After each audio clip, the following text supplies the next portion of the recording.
After you have created your base, we're going to begin the building process. I'm gonna get some clay and only get enough clay out that you would be able to roll maybe 2 or 3 coils. You don't want to get into the habit of letting this bag sit out and open, so close that up. You also don't want to get in the habit of taking too much clay and rolling too many coils at a time because they will dry a lot faster once they're rolled out. Now, if you want to work more efficiently, it certainly doesn't hurt to roll these maybe 2 or 3 at a time and then attach them in that fashion, in that order. But it's up to you. Got to kind of figure a routine and what works. Now, a couple other things you're going to need to have handy from this point onwards. You will need to get your slip out. And I would recommend spraying this down a couple of times because it's been sitting in this container for a number of weeks, maybe almost a month at this point. And we want this to be nice and soft. It should be more of like a pudding consistency or yogurt consistency. You don't want it to be really, really thick, but you can reconstitute it by spraying it down. You want to have your popsicle stick. You will want to have either your toothpick, or you can use a fork. Your rib tool will be helpful. And then I also have a plastic knife you can use as a way to spread the clay around. So that's something else that you could use that you might have available at home. And the last thing I am going to be using, I know you guys don't have this, I'm sorry. We can use this when you're in the classroom, but this is a banding wheel. I'm going to be sitting my coil pot on top of this. That way when I'm working, I can spin this, and it does make things a little easier for me. Okay, so just throwing that out there. That's the tool that I have here. It's a banding wheel. All right, and then I have my plan here. So I'm gonna start out with this pretty easy. I'm gonna have just straight coils to begin, and I'd recommend maybe doing that as well because you're just kind of getting warmed up with this and it does take some practice. I would not try some of these more complex forms until you have practiced them. All right, so I'm going to get enough clay, probably be about this much. That way I can get the whole way around this form. I'm gonna roll that out.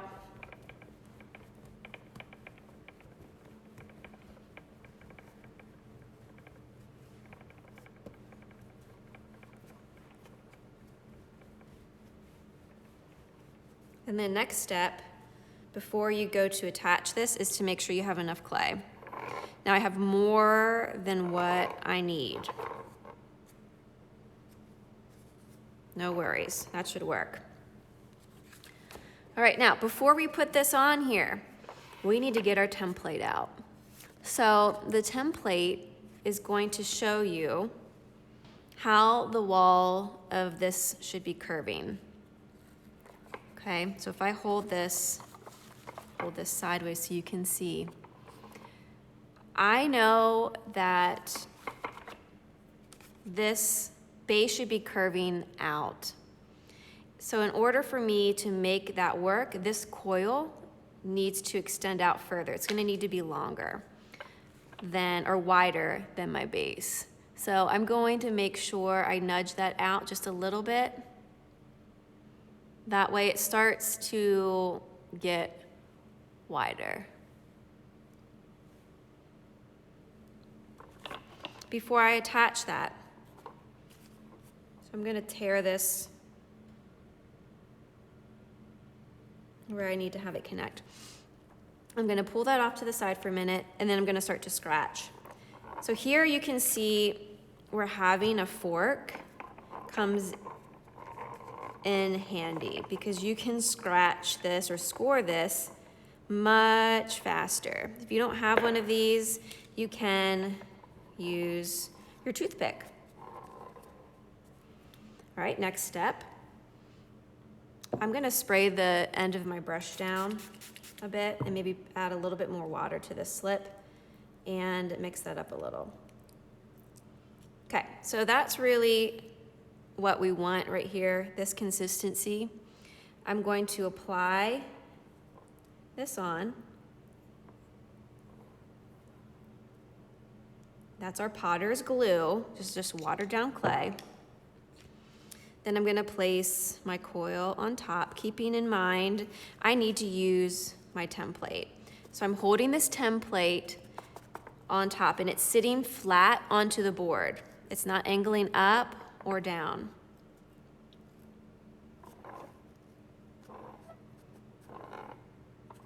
Okay, now here you can see where the banding wheel comes in handy. When you're turning your pinch or your coil vessel, don't pick up the coil vessel, pick up the board if you need to pick that up to turn it. So what I'm doing here is the bottom of this is touching the base. And then I also want to make sure this coil is touching my template. So if I need to roll it outwards to go wider, it's getting wider.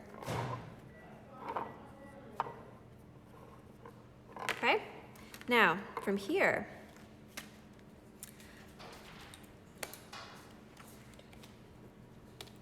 I like to have the coils ending kind of neatly here rather than having them overlap. So I'm gonna cut. Again, you can use your toothpick, or if you have a little knife handy, that would be ideal. So I'm gonna use this plastic knife and I'm gonna cut through this. So let me show you what that looks like. Okay, and I've actually cut that at an angle. So at a 45-degree angle through the middle of the ends of the coil. I take out the extra. I'm gonna gently lift that up, take that extra piece out, and gently nudge that back together. Okay, so here's what I have. You can see what's building up here. I'm gonna add one more coil on top of this. So I can take the extra that was part of that because it's still soft. I'm gonna add it to this. I'm gonna roll out another coil and then get that attached. Now here is where we're gonna wanna be really conscientious of consistency of the coils. I'm gonna stack 2 or 3 of these just standard straight coils. I want this to be similar in thickness to this. That way it looks like it fits together. It's intentional that they're the same size, and that takes some control and attention to detail. So I'm rolling this out, and I'm also keeping in mind that I know my template, it's going to continue bending out. So my coil vessel is going to get wider and wider and wider, meaning the coils need to get longer and longer and longer until I reach right about here. This is the widest part where it transitions from like the belly to what we call the shoulder. Then it's gonna start to move inwards, meaning the coils will get shorter. All right, so I'm gonna be making longer coils starting out. Now I'm just gonna lay that next to it and compare the thickness. I think that works pretty well. And I want it all to be, this coil to be the same thickness too. I don't want any thin spots. I'm gonna lay this out again. I will recommend that you try not to have your ending points always be at the same spot. So I'm going to have like the middle of this coil lay right here and then have these ends on the opposite side. Before you cut, before you connect, get the template back out, sit that up there, and get it adjusted so you have the right length of coil. It is touching your template in all spots. This part down here is still connecting with the base. And now I have 2 layers of coils. Those 2 layers of coils are touching the template. All right, so that will work. I'm gonna cut this down, and you can see how I'm cutting that. Cut through that.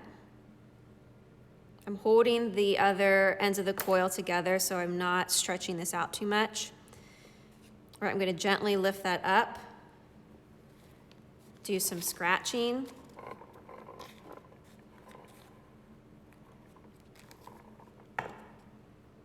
Add some slip. Again, if you need to water it down, add some more water to that. And then we're gonna stick the coil on. Again, I'm making sure these ends aren't right on top of here from the last coil.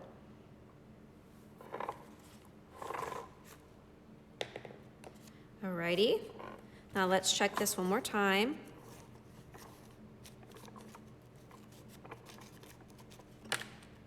Looking good. I'm being careful too. I know I'm using this template to push against the coils, but I don't want to be leaving marks on the outside. So I'm just gently smoothing those out as I go. Alrighty, that's looking pretty good. Now since I have 2 layers on here, I'm gonna start to smooth these down. And I'm only smoothing on the inside. I'm going to gently join the coil ends together. And then using the the popsicle stick, I'm going to start smearing the clay down. Using this end, keep in mind you need to support from the outside. Anytime you're applying pressure on the walls, you need to support from the other side. So I'm applying pressure on the inside. I'm supporting the walls on the outside. All right, so see how that worked? I'm going to do that again. You could also pull the clay up, pull it down at an angle. So this first stage, in order to get these coils joined together, you do need to be smearing and spreading that clay around pretty aggressively. So it looks a little bit messy to start, but that's what's required. From here then, a couple things you could do. We've got the rib tool. You could use the curved side of this to go in and start to scrape, again supporting from the outside, and this does work pretty well. You can see, hold that up, you can see the smoothing that I just did right here.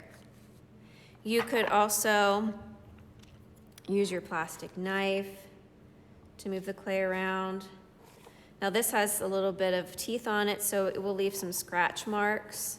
So you'd still need to go back and smooth it, but it is helping you get that clay more level. So then maybe you go back with a rib. Right, so find a method that works for you. Keep in mind that you're trying to control the shape of this. You don't want this to start getting too wide. And that is normally, if there's an issue that happens, that's the issue. The coil pot is getting wider than you want. 2 reasons. The first, as you're smoothing, you're stretching this out, but you're not holding it in at the same time. You're not supporting it. The other reason why coil vessels tend to expand and get larger than you want is because you're not allowing the previous layers to stiffen up, to become more leather hard, so that they're able to support added layers and weight. If you keep this all the same consistency, if it's all plastic and soft like this throughout, then your coil vessel is going to start to slump and get wider. So controlling the dryness or wetness level of this is important. All right, now smoothing the bottom edge, just you can use your finger to do that. You could take a sponge, just make sure it's not super wet. Yes, this is the inside. It's not going to be as noticeable, but no, that doesn't mean you're just keeping it or leaving it messy or ignoring rough spots. You do want to have this be presentable. You want this to be nice and smooth. And this is really what's keeping your coil pot together. So you do want to do a good job in getting all of that joined. Okay, so that would be my first 2 layers. I could check this one more time and make any adjustments that I need to. And then let's say this is the end of my work session for today. I need to cover this up. If you know that you're going to come back and work on this again in another day or 2, I would not recommend putting a wet paper towel on this. I would recommend just placing this into a bag. So get a smaller shopping bag. You should not be using this big bag that your clay came into for your coil vessel. So get a smaller shopping bag, like this. You're gonna take, again, holding this from the board. Don't pick up your actual project. You don't want to handle that. You'll sit that inside. And then I'm going to take the rest of this bag. And you can do a couple things. You could tie this, but I don't like to tie it because I worry that I'm going to end up accidentally smushing the walls in. So normally what I do is I'm just going to fold it over and then tuck the opening of the bag underneath. That way I'm not disturbing the walls, but I'm pushing most of the air out. Option 2, if this is going to sit for longer than 2 days unattended, meaning you're not coming back to work on it, take a paper towel, spray it down, just drape it lightly over the top. I am not folding these edges all the way down. I don't want to have moisture all over everything. I just want to keep this top layer from getting too dry. I do want the bottom, like the base and the first layer of coil, to start to stiffen up. So I'm intentionally controlling how this dries. Again, cover, place this in a safe spot. And then from here on out, the coils that you add, it will be done in the same fashion and manner.